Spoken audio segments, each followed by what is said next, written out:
এরকম সুন্দর কড়িগুলোকে বেরোতে দেখা যায়, তারপর কিন্তু আমরা আশা রাখি যে সেই কড়িগুলো থেকে আস্তে আস্তে ফলে রূপান্তর হবে। এবং সেক্ষেত্রে কিছু পোকামাকড় কিন্তু এর বাধা হয়ে দাঁড়ায়। যেমন ধরুন এই যে গাছটা, এই গাছটার এই ব্রাঞ্চ থেকে কিন্তু অলরেডি পোকামাকড় কিন্তু আসা শুরু করে দিয়েছে, ঠিক আছে।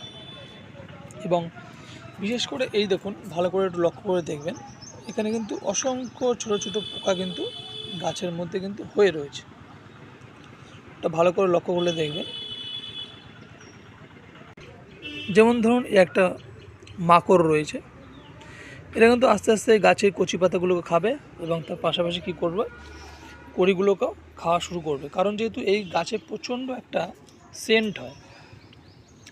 এই যে কচি ফুলগুলো দেখছেন, আপনারা নিজে একটু উপলব্ধি করে দেখবেন, নাকটা যখন এই কড়িগুলোর সামনে নিয়ে আসবেন, দেখবে সুন্দর একটা মিষ্টির একটা নেশা নেশা গন্ধ বেরোয়, ঠিক আছে।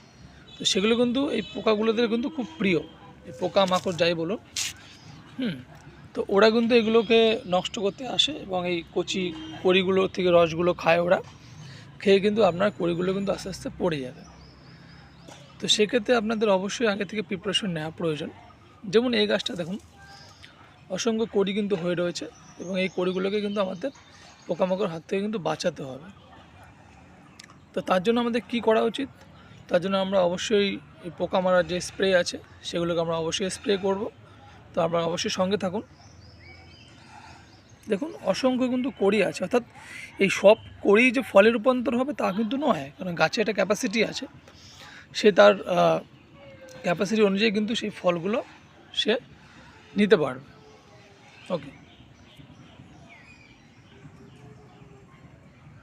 এই যে অসংখ্য যে পাতার পেছন দিকে দেখতে পাচ্ছেন কালো কালো কালো কালো, এই যে কালো কালো যে স্পটগুলো দেখা যাচ্ছে, এগুলো কিন্তু এক ধরনের পোকা, দেখতেই পাচ্ছেন। সব কিন্তু গাছে কিন্তু পোকা, এগুলো আপনারা ভালো করে খেয়াল করে দেখবেন।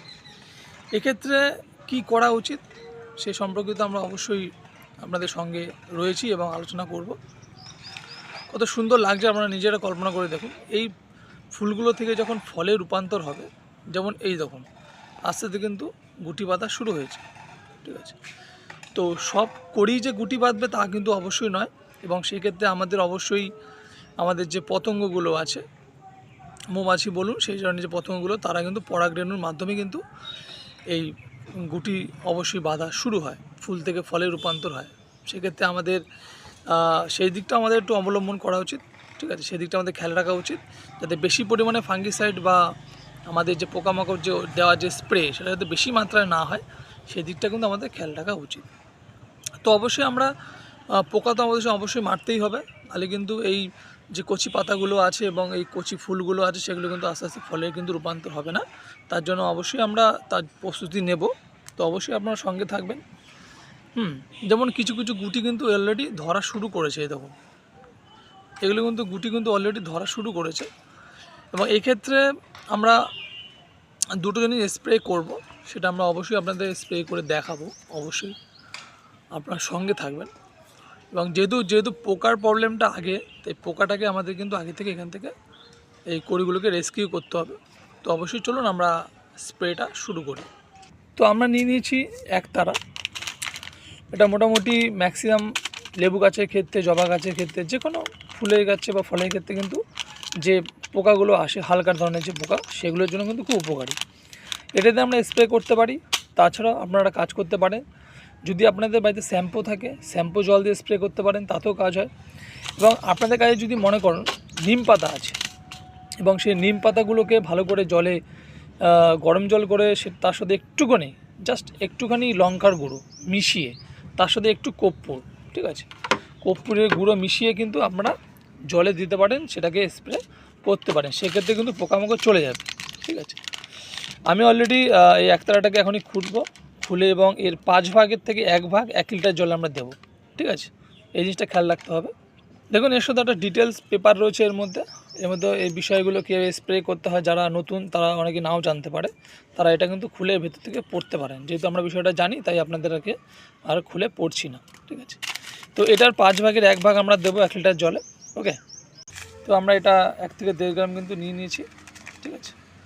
এবার এটাকে আমরা জলে অবশ্যই গুলিয়ে নেব।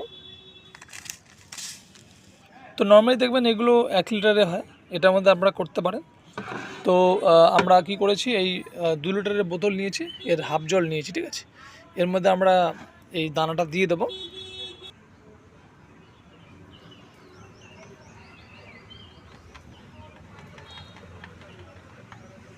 তো দানাটাকে আপনি এরকম জল দিয়ে গুলিয়ে নিতে পারেন এবং ডাইরেক্ট জলের মধ্যে দিতে পারেন, যেটা আপনাদের সুবিধা মনে হয়। তো আমরা জলের মধ্যে দিয়ে দিলাম, ঠিক আছে। এবার আমরা একটু এটাকে ঝাঁকিয়ে নেব। তো আমরা দেখুন স্প্রে করার জন্য কিন্তু তৈরি হয়ে গেছি। আমরা এটাকে ভালো করে ঝাঁকিয়ে নিয়েছি এবং দেখতেই পাচ্ছেন ফেনা ফেনা একটা ভাব দেখা যাচ্ছে ভেতর থেকে। এবার আস্তে আস্তে কিন্তু গাছের পাতাগুলোর উপর কিন্তু স্প্রে করে দেবো, যাতে পোকামাকড়গুলো দ্রুত চলে যায়, ঠিক আছে।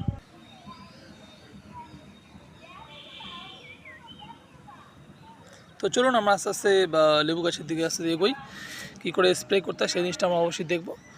তো এই হচ্ছে আমাদের সেই লেবু গাছ এবং এটা সাউথ আফ্রিকান ভ্যারাইটি।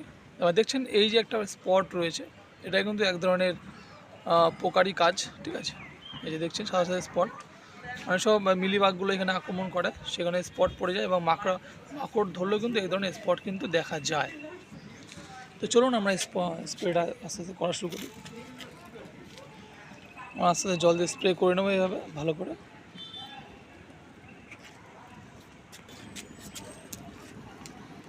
ভালো করে আমরা পাতাগুলোকে স্প্রে করে দেবো, বিশেষ করে যেখানে পোকাগুলো রয়েছে সেই জায়গাগুলোকে ভালো করে আমরা স্প্রে করে দেবো, যাতে পোকামাকড়গুলো নেক্সট টাইম না আসে।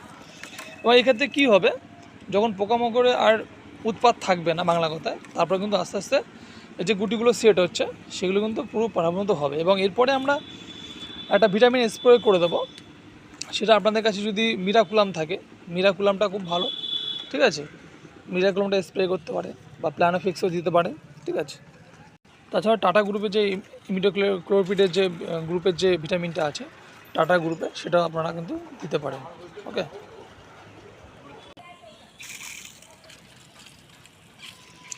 এইভাবে প্রত্যেকটা পাতায় ব্রাঞ্চে ব্রাঞ্চে ভালো করে কিন্তু স্প্রে করে দিতে হবে, যাতে পোকামাকড় আর নেক্সট টাইম বিরক্ত না করে। তো বন্ধুরা, এই ছিল ভিডিওটি। অবশ্যই কীরকম লাগছে অবশ্যই লাইক এবং কমেন্টের মাধ্যমে জানাবেন। যদি কিছু কোয়ারিজ থাকে অবশ্যই কমেন্টের মাধ্যমে জানাবেন। এবং আমি বলবো এটাই যে বেশি ফাঙ্গিসাইড বলুন বা বেশি ভিটামিন সেগুলো স্প্রে যাতে না হয়, তাহলে কি হয় যে প্রাকৃতিকভাবে যে পরাগ রেণুটা হয় গাছের প্রতি এবং পতঙ্গরা যে পরাগ রেণু করে, পরাগ সংযোগ ঘটায়, সেটা কিন্তু অনেক সময় কী হয় ব্যাহত হয়, খারাপ হয়। সেক্ষেত্রে কিন্তু অনেক সময় অনেক কড়ি পড়ে যায়। তো নর্মাল যেটুকু করা প্রয়োজন সেটুকুই করবেন, এর চেয়ে বেশি কিছু করবেন না। আশা করি আপনাদের ভালো ফল পাবেন। এবং অবশ্যই এরপরে গুটি থেকে আস্তে আস্তে কীভাবে ফলগুলো আরও দ্রুত বাড়ে সেই সম্পর্কে আমরা অবশ্যই আসবো। তো অবশ্যই সঙ্গে থাকবেন। আজকে ভিডিও এই অবধি। ভালো থাকবেন, সুস্থ থাকবেন। Thank you.